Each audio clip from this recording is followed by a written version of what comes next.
साध्वी प्रज्ञा भारती जी, आपको क्या लगता है किसने लिखी है स्क्रिप्ट? उसके बाद सैयद जव्वाद फिर आ रहा हूं आपके पास, रुकिए। देखिए हिमांशु, सबसे पहली बात तो ये है कि देवभूमि उत्तराखंड पर इस तरीके का आगजनी देखना ये बहुत ही पीड़ादायक दृश्य है। बिल्कुल। और आप ये देखो कि ये इसके टाइमिंग्स क्या हैं।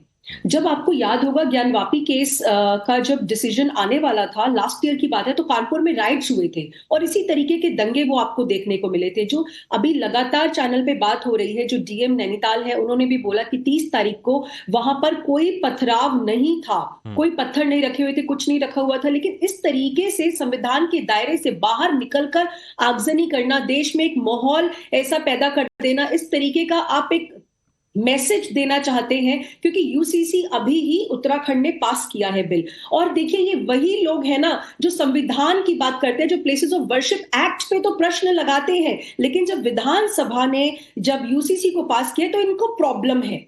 और अतिक्रमण का जो अवैध कब्जा था उस पर ही तो किया गया ना, कोई वैध प्रॉपर्टी तो नहीं थी। और आप ये जो फुटेज लगातार आप दिखा रहे हैं टाइम्स नाउ नवभारत के माध्यम से, आप इसमें देखिए कि जो फीमेल है, जो विमेन है, वो आगे आई है। तो ये तो प्लानिंग तरीके से हुआ है ना, सुनियोजित तरीके से किया गया है। सारी छोटे बच्चों को नहीं छोड़ा, बुजुर्गों को नहीं छोड़ा। यहाँ पर देखिए सबके सर पर पट्टी यहाँ पर बंधी हुई है। कट्टरपंथी सोच है क्या जो आरोप लग रहे हैं?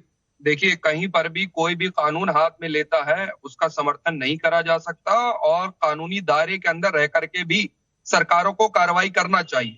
और मैं शांति की अपील करता हूं आपके चैनल के माध्यम। लेकिन मैं आपसे बड़ी जिम्मेदारी से कह रहा हूं, डीजीपी साहब यहाँ बैठे हैं, पूछिए लोकल इंटेलिजेंस का फेलियर है या नहीं है। सरकारें जिम्मेदारी से अपनी कब तक भागती रहेंगी? ये आज की बात नहीं है। राहुल गांधी साहब ने सदन के अंदर खड़े होकर के कहा कि आप जो है केरोसिन लेकर के चल रहे हैं और माचिस की तीली भी हाथ में दे रहे हैं भारतीय जनता पार्टी के लोग। ये आज का नहीं है। जहां जहां लेकिन चिंगारी कौन लगवा रहा है? चिंगारी कौन लगा रहा है? लेकिन ये बताइए, चिंगारी कौन लगा रहा है? भारतीय जनता पार्टी के लोग हैं। सुनिए, भारतीय जनता पार्टी के लोग हैं। बीजेपी ने अपने राज्य में चिंगारी लगा दी। बीच में बीजेपी का नाम सुनता ही आपको मिर्चे ना लगा। नहीं, सुना करिए पूरी बात। मैं सुनिए जितना टाइम है उस टाइम में मेरे को सभी को मौका देना है। मुझे बस ये बता दीजिए, मेरे को ये बता दीजिए, ये कौन सिखाता है कि महिलाओं को आगे कर दो, छत पर से पत्थर फेंक दो और इसके साथ ही पेट्रोल बम फेंक दो? ये कौन सिखाता है कि महिलाओं को आगे करके करो? बीजेपी सिखा रही है इनके हिसाब से। इनको लग रहा है ये काम बीजेपी सिखाती है। हिमांशु जी, मैं इस पर सैयद जव्वाद जी से बात पूछना चाहती हूँ। वहां तो किसी ने नहीं भड़काया। पूछ लीजिए हिमांशु जी। देखिए ना, आप बताइए ना, ये जो फीमेल एक प्लान तरीके से आगे आई है, बच्चे आए हैं, ये किसी ने तो इन्हें इंस्ट्रक्ट किया है ना। कोई तो है जो इसके पीछे मास्टरमाइंड है। वो मास्टरमाइंड कौन है? जो देश का माहौल खराब करना चाहता है। यूसीसी आया है, एक मैसेज देना चाहते हैं ये लोग, तो इनको तो समझाना चाहिए उन लोगों को। और हमेशा जब भी पथराव की बात होती है या किसी भी मतलब ऐसे राइट्स की बात होती है, तो एक धर्म के लोग ही क्यों आगे आते हैं? फिर आप कहेंगे हिंदू मुसलमान करते हैं। अरे आपने कभी हिंदुओं से सुना क्या? जरा एक्सपर्ट से बात कर लेते हैं। पूर्व डीजीपी साहब विक्रम सिंह जी कुछ कहना चाह रहे हैं। हाँ विक्रम जी प्लीज। सर हिमांशु जी, हम इस पे राजनीति न करके ये देखें, जो अपराधी हैं, आतताई हैं, चरमपंथी हैं, उनको मिट्टी में मिलाना है। अब आप अंदर सोचिए, मिलाना है या नहीं मिलाना है। गजा में, न्यूयॉर्क में, लंदन में तो बीजेपी नहीं है, वहां भी पुलिस के ऊपर आक्रमण और पथराव हुआ। इसका क्या जवाब है? इसको सोचे, इसके पीछे कौन सी ताकतें, शक्ति है और मानसिकता है कि जहां आपको लॉ एनफोर्समेंट दिखाई पड़े, जरा सा आपको अब मतभेद हो तो आप थाने चौकी फूकने पे आमादा हो जाते हैं। साध्वी प्रज्ञा जी ने जो बात कही है वो काबिल गौर है। महिलाओं को आगे करना, फिर एक बुजुर्गवार का आना और उनके एक इशारे पे महिलाएं आप चली जाती हैं अंदर। ये बिल्कुल मुझे ये लगता है कोई स्क्रिप्ट तो नहीं थी और स्क्रिप्ट नहीं थी। लेकिन सैयद जवाद साहब की बात के ऊपर मैं ये कहना चाहूंगा, थोड़ी अगर हमारी तैयारी और अच्छी अगर होती, थोड़ी और अच्छी अगर होती, तो शायद हिंसा इतनी ज्यादा नहीं होती। एडवांस इंटेलिजेंस, एक्शनेबल इंटेलिजेंस, ये बहुत जरूरी है। और घर घर की तलाशी देके खैर तब नहीं हुआ तो वो हम अब कर लें। और जिनको भी इन्होंने पुलिस के ऊपर आक्रमण किया, थाने के ऊपर आक्रमण किया है, पब्लिक प्रॉपर्टी को जलाया है, उनको नेस्तनाबूद करके ये बिल्कुल होना चाहिए। कड़ी कार्रवाई होना चाहिए, चिन्हित होना चाहिए। तस्वीरों में जो लोग चेहरे कैद हुए उन पर कार्रवाई होना चाहिए। लेकिन लोकेश जिंदल जी, इस बौखलाहट के पीछे क्या एक वजह यूसीसी भी हो सकती है? आपका मानना है? देखिए, इस वक्त ऐसा कोई भी बयान जिससे ये हिंसा में किसी भी प्रकार की बढ़त या किसी भी प्रकार का इफेक्ट हो, उससे बचना चाहिए। अभी तो केवल और केवल शांति की अपील रहेगी, लेकिन सरकार को अपनी जिम्मेदारी बखूबी पहचाननी होगी। सरकार का लॉ एंड ऑर्डर सबसे महत्वपूर्ण फंक्शन है। प्रशासन के ऊपर ये बाध्यता है कि वे वहां के सभी नागरिकों की जान माल और उनके जितना भी उनकी जो भी प्रॉपर्टी है उसकी रक्षा करे, जिसमें वो विफल हुई है।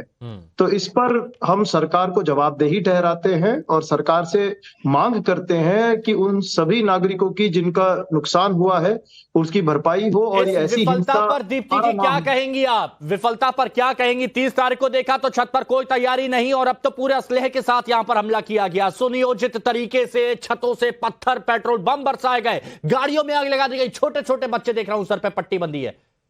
ये विफलता है तो कैसे टैकल करेंगी?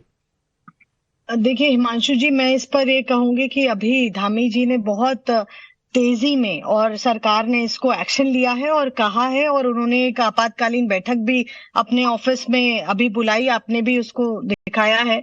और जिस प्रकार से जितनी कड़ी कार्रवाई इन पर हो सकती है, और कल ये हिंसा के बाद जैसे ही हिंसा हुई तो आदेश किए गए कि वहां पर आपको शूट एट साइट के भी ऑर्डर्स पुलिस को मिले थे।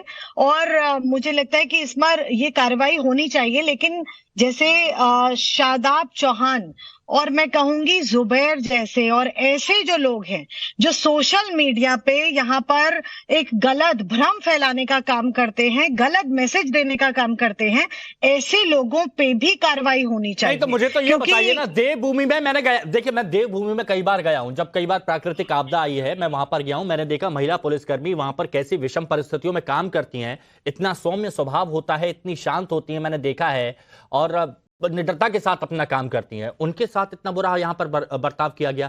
ये कट्टरता का बीज कैसे जड़ से उखाड़ के फेंकेंगे आप लोग? देवभूमि वाले ऐसे नहीं है, फिर कैसे ये हुआ?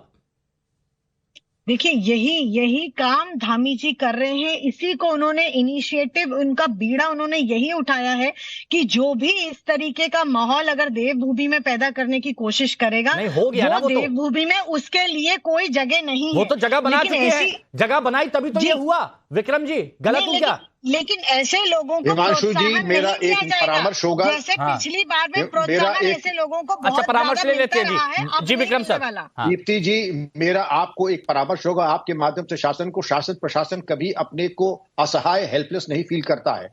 जो सोशल मीडिया पे विश्ववमन कर रहे हैं उनके खिलाफ केस रजिस्टर करके 153A UAPA उनको कराइए नजरबंद, उनकी चल संपत्ति करिए कुर्क, बिना दंड के राज्य अधिकार नहीं चलता है। जो आप समझते हैं कि पवित्र देवभूमि को विषाक्त कर रहा है। और मेरा आखिरी परामर्श, जिन लोगों ने बहेड़ी किच्छा पंतनगर से लेके लाल कुआं तक और वहां तक दोनों तरफ बसाए हैं नाजायज, उनको उखाड़ के फेंकिए। जिन्होंने और ये देखिए यहाँ पर अगर आप सोचते रहेंगे तो फिर सोचते रह जाएंगे। तो यहाँ पर आपको कार्रवाई करनी है और सोचना है कि देवभूमि को कौन यहां पर बर्बाद करने की साजिश रच रहा है।